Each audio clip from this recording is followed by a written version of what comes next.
Assalamualaikum warahmatullahi wabarakatuh. Selamat pagi, salam sejahtera bagi kita semuanya. Shalom, Om Swastiastu, Namo Buddhaya, salam kebajikan. Yang saya hormati Wakil Presiden Republik Indonesia, Bapak Profesor Dr. Kyai Haji Ma'ruf Amin beserta Ibu Wuri Estu Ma'ruf Amin. Yang saya hormati Ketua, para Wakil Ketua dan para anggota Majelis Permusyawaratan Rakyat Republik Indonesia. Yang saya hormati Ketua, para Wakil Ketua dan para anggota Dewan Perwakilan Rakyat Republik Indonesia. Yang saya hormati Ketua, para Wakil Ketua dan para anggota Dewan Perwakilan Daerah Republik Indonesia. Yang saya hormati Ketua, para Wakil Ketua dan para anggota lembaga-lembaga negara. Yang saya hormati Ibu Profesor Dr. Hajah Megawati Soekarno Putri, Presiden Republik Indonesia kelima. Yang saya hormati Bapak Jenderal TNI Tri Sutrisno dan Bapak Dr. Haji Hamzahas. Yang saya hormati Bapak Haji Muhammad Yusuf Kalla beserta Ibu Hajah Mufidah Yusuf Kalla. Yang saya hormati Ibu Hajah Sinta Nuriyah Abdurrahman Wahid. Yang saya hormati Yang Mulia para Duta Besar negara-negara sahabat dan para pimpinan perwakilan badan dan organisasi internasional. Yang saya hormati para Menteri Kabinet Indonesia Maju, Jaksa Agung, Panglima TNI dan Kapolri, serta Kabin.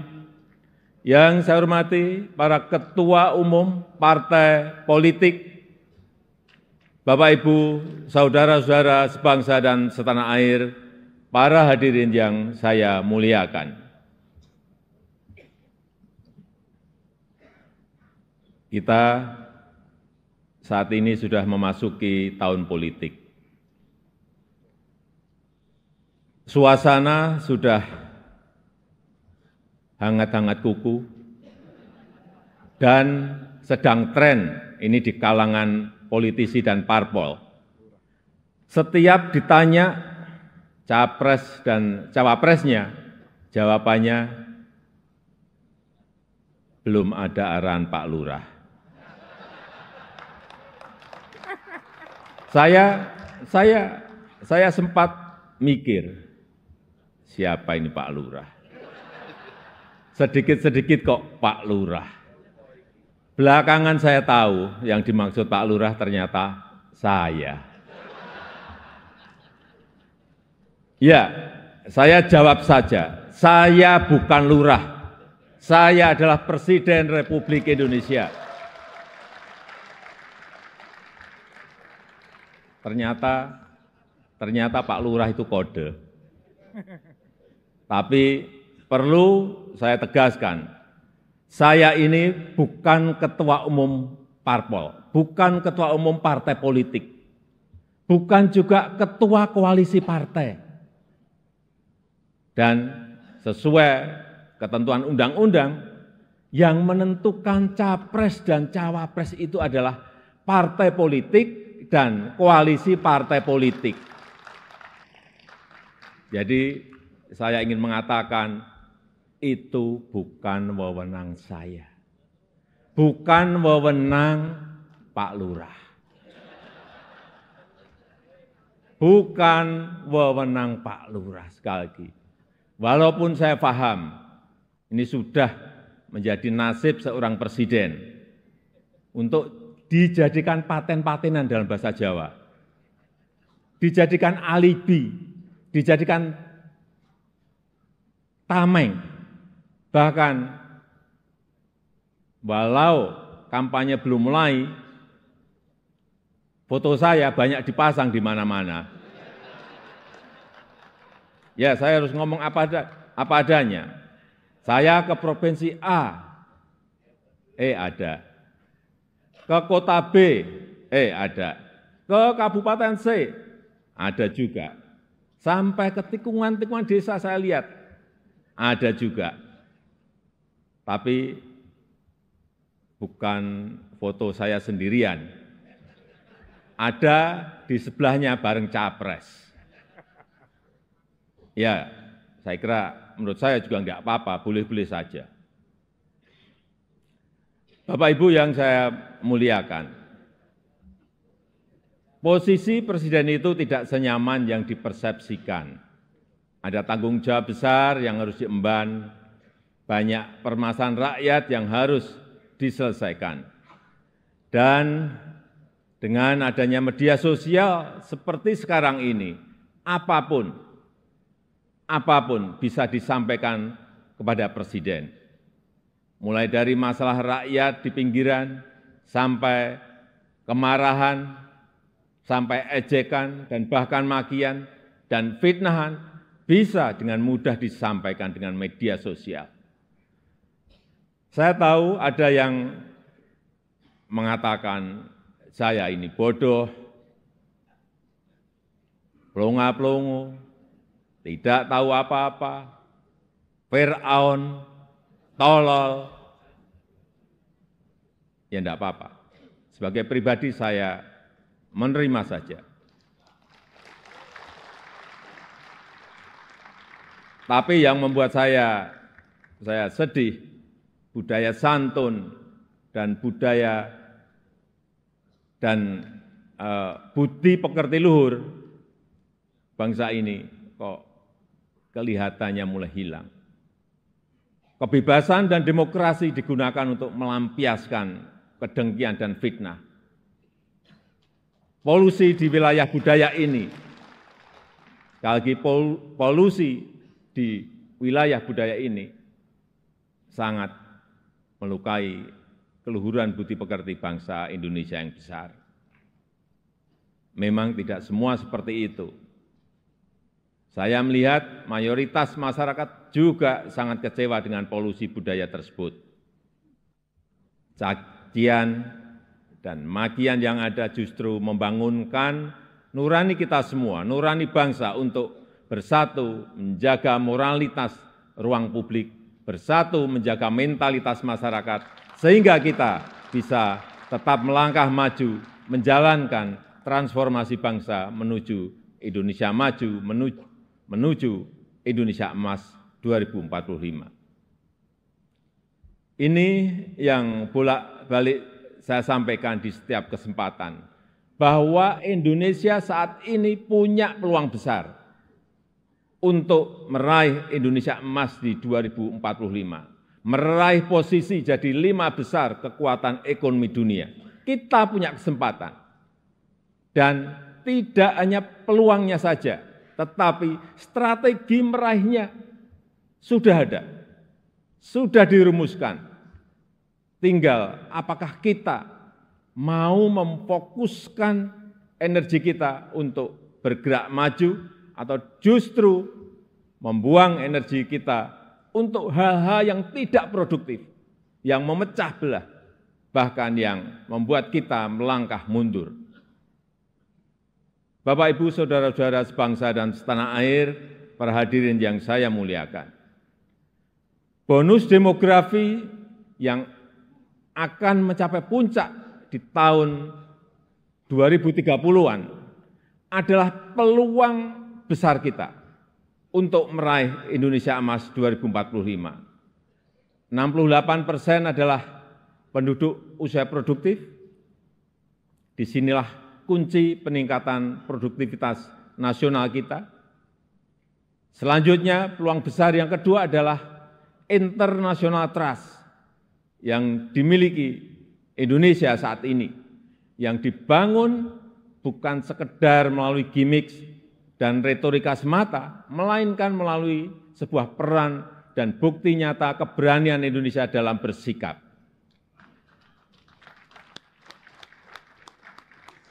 Momentum presidensi Indonesia di G20, keketuaan Indonesia di ASEAN, konsistensi Indonesia dalam menjunjung HAM, kemanusiaan dan kesetaraan, serta kesuksesan Indonesia menghadapi krisis dunia 3 tahun terakhir ini telah mendongkrak dan menempatkan Indonesia kembali dalam peta percaturan dunia.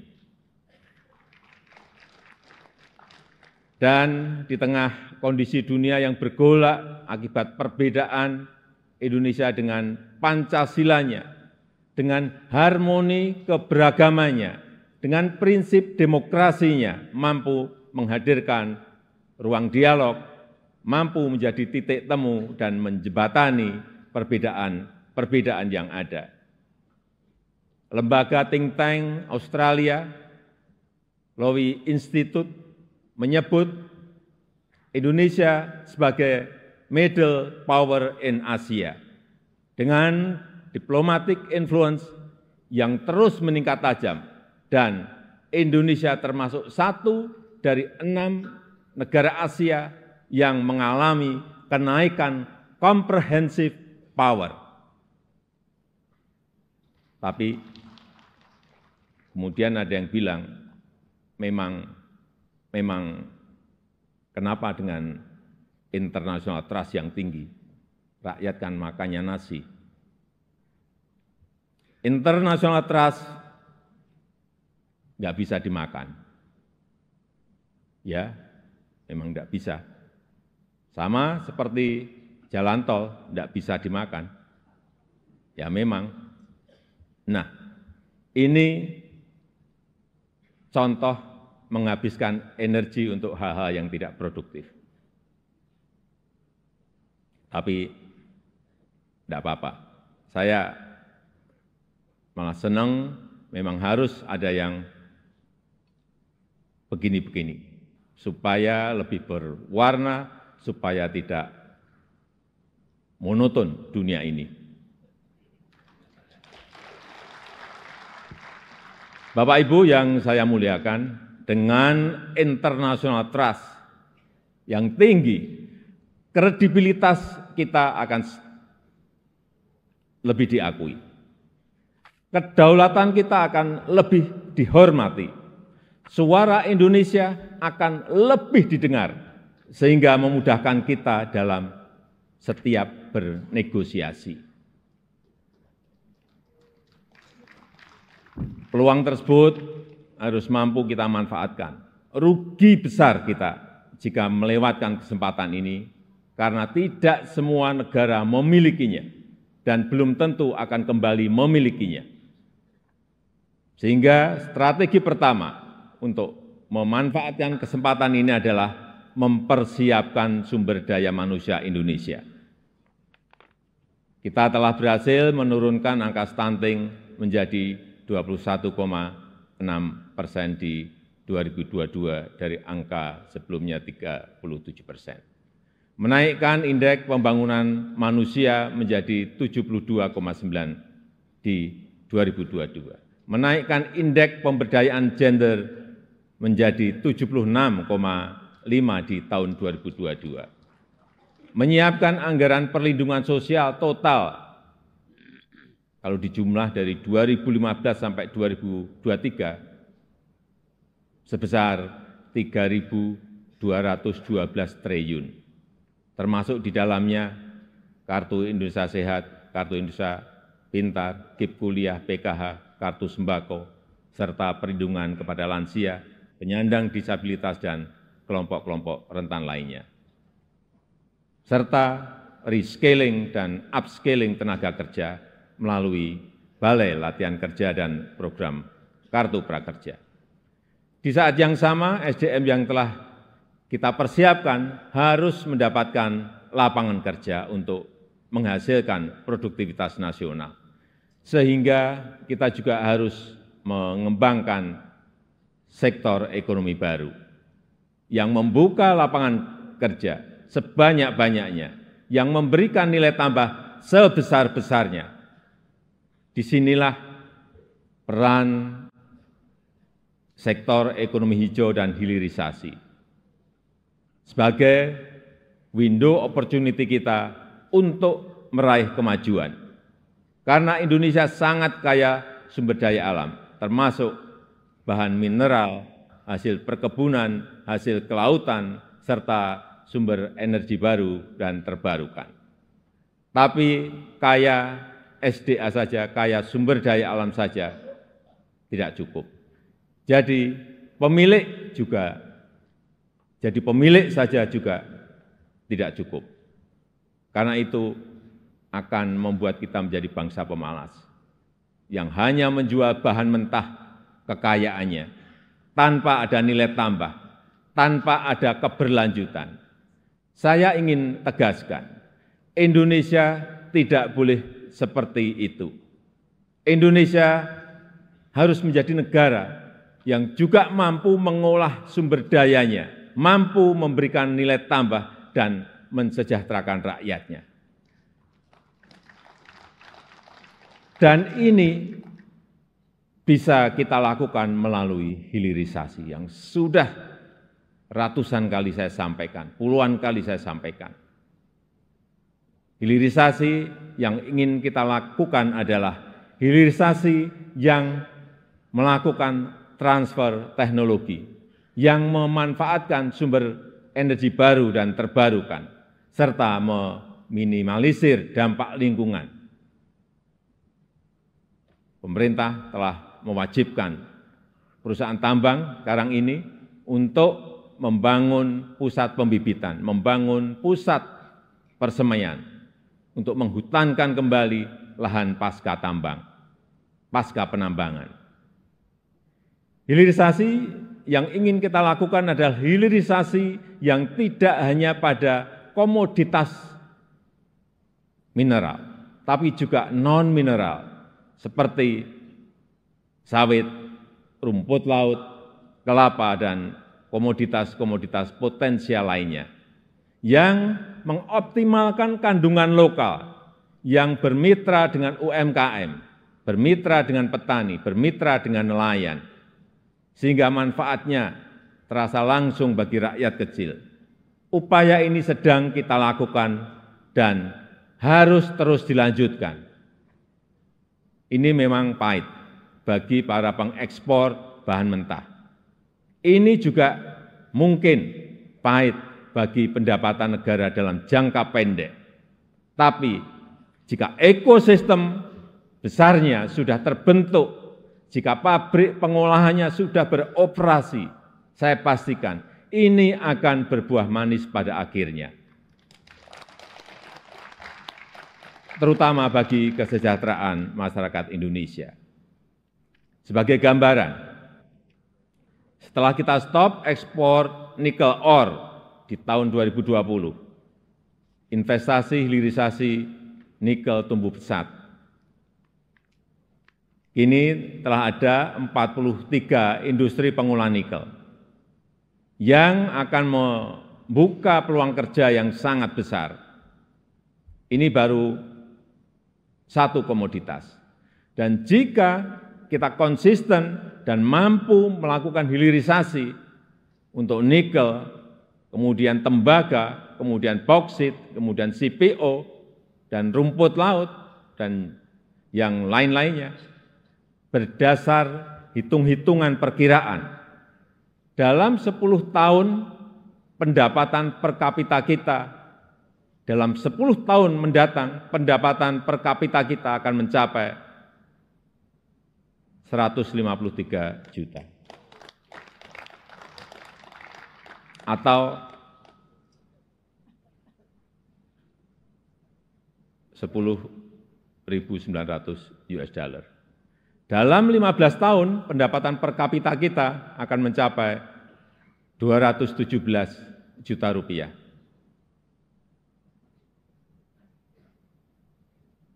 Atau kurang lebih 15.800 US dollar. Dan dalam 22 tahun, pendapatan per kapita kita akan mencapai 331 juta rupiah atau 25.000 US dollar. Sebagai perbandingan, tahun 2022 kemarin kita berada di angka 71 juta rupiah. Artinya, dalam 10 tahun lompatannya bisa 2 kali lipat lebih, di mana fondasi untuk menggapai itu semua sudah kita mulai, pembangunan infrastruktur dan konektivitas yang pada akhirnya menaikkan daya saing kita. Kita tahu berdasarkan International Institute for Management Development, IMD, daya saing kita di tahun 2022 naik dari ranking 44 menjadi 34. Kenaikan ini merupakan kenaikan tertinggi di dunia. Pembangunan dari desa, pembangunan dari pinggiran dan daerah terluar yang pada akhirnya memeratakan ekonomi kita dengan dana desa yang kita gelontorkan total mencapai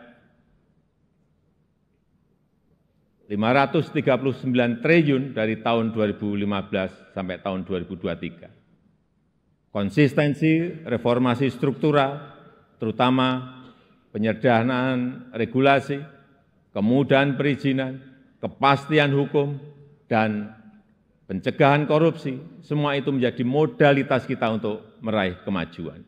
Oleh sebab itu, saya berulang kali menyampaikan kepemimpinan ke depan sangat menentukan masa depan Indonesia. Ini bukan tentang siapa yang jadi presidennya. Bukan itu. Bukan itu. Tapi apakah sanggup atau tidak untuk bekerja sesuai dengan apa yang sudah kita mulai saat ini. Apakah berani atau tidak? Mampu konsisten atau tidak? Karena yang dibutuhkan itu adalah nafas yang panjang. Karena kita tidak sedang jalan-jalan sore. Kita juga tidak sedang lari sprint. Tapi yang kita lakukan harusnya adalah lari maraton untuk mencapai Indonesia emas. Bapak Ibu yang saya muliakan, tantangan ke depan tidaklah mudah. Pilihan kebijakan akan semakin sulit, sehingga dibutuhkan keberanian, dibutuhkan kepercayaan untuk mengambil keputusan yang sulit, dan keputusan yang tidak populer. Oleh sebab itu, menurut saya, pemimpin itu harus punya public trust, karena kepercayaan adalah salah satu faktor penentu bisa berjalan atau tidaknya suatu kebijakan, bisa diikuti atau tidaknya sebuah keputusan.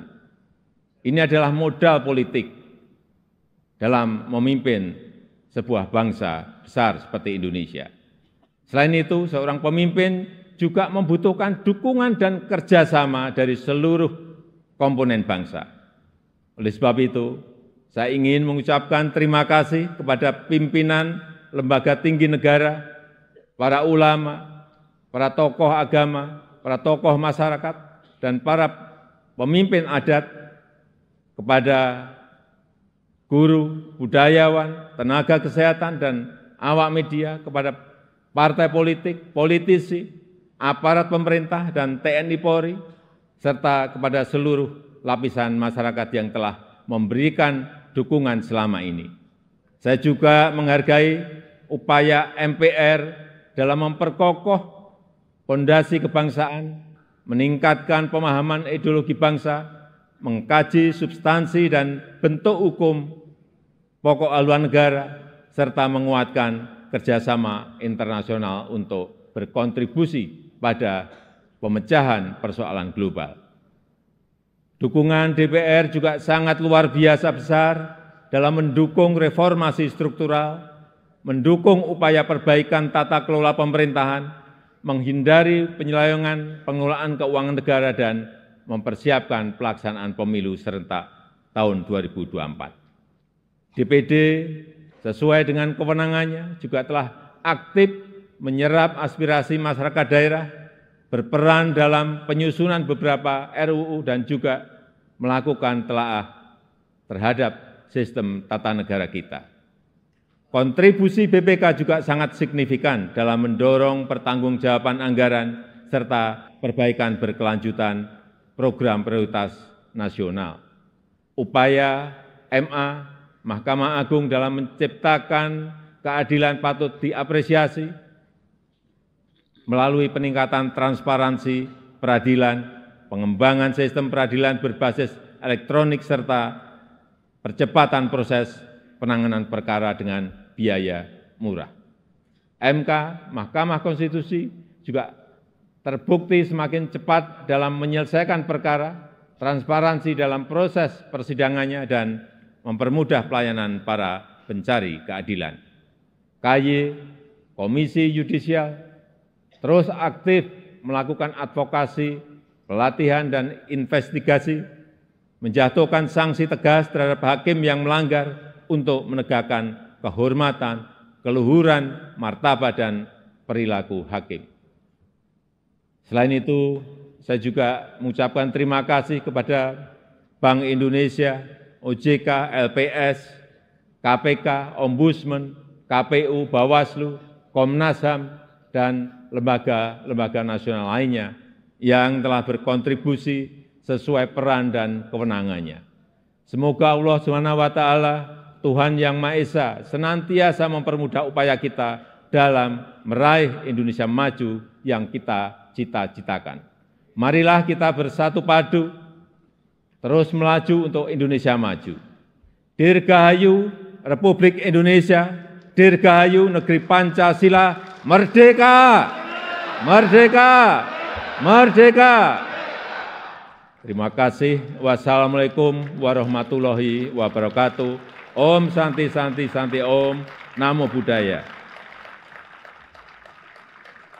Untuk informasi, yang saya pakai ini adalah baju adat dari Tanimbar ke Provinsi Maluku.